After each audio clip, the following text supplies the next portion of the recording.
Global Typhoon, Chairman TV. Weather update. Helping homeless people. Please subscribe.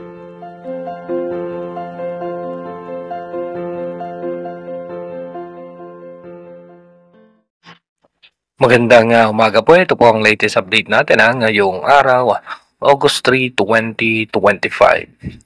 Yung minomonitor nga nating cloud cluster sa labas ng ating Philippine Area of Responsibility, isa na nga po itong ganap na low pressure area at ayon nga po sa ating advanced weather forecast ng European Center, possible nga po masok po ito ng ating PAR by August 5. At ito nga po, sa ngayon ay bumaba ang tsansa na nasa 40% chance to 35% chance na mag-develop into tropical depression or mahinang bagyo.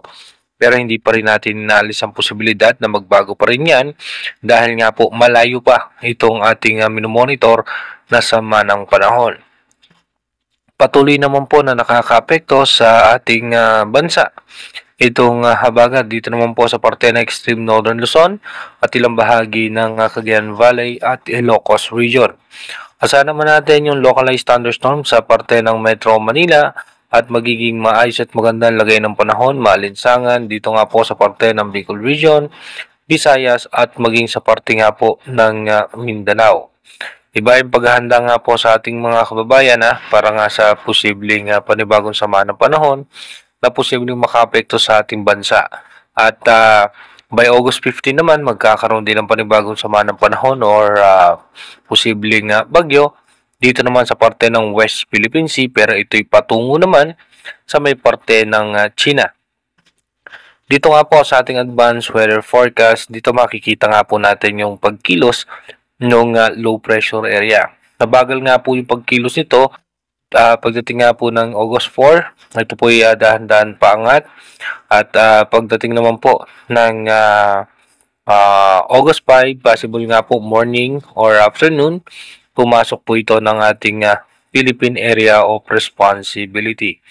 Expected nga po natin approaching yan by August 8. Nasa parte na po yan ng extreme northern Luzon at hatakin po niyan yung habagat, kaya maghanda nga po yung ating mga kababayan dyan. Kung dito nga po mapapansin nga po natin hindi maayos yung sirkulasyon nitong nasabi nga sama ng panahon at kung mapapansin nyo nga po bumababa yung tsansa niya na maging isang bagyo habang papalapit sa ating kalupaan. Pero sa ngayon nga po mababa naman na posibleng tumama yan sa ating kalupaan dahil nasa mga coastal water or dito lamang po yan sa karagatan itong sama ng panahon. By August 8 nga, possible po yan, approaching po yan dito sa may parte ng extreme northern Luzon at hatakin po niya yung habagat. Kaya expected na naman po natin yung masungit na panahon dahil nga po sa habagat.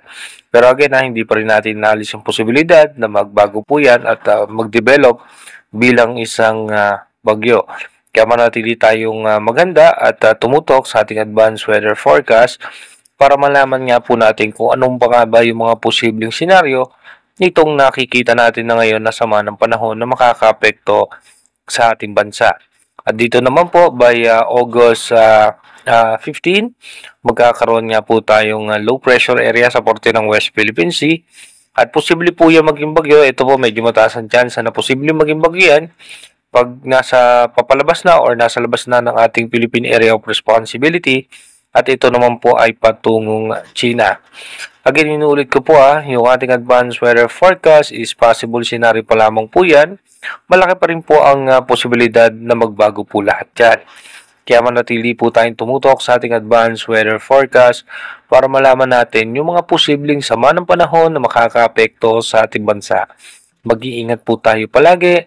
God bless po sa ating lahat.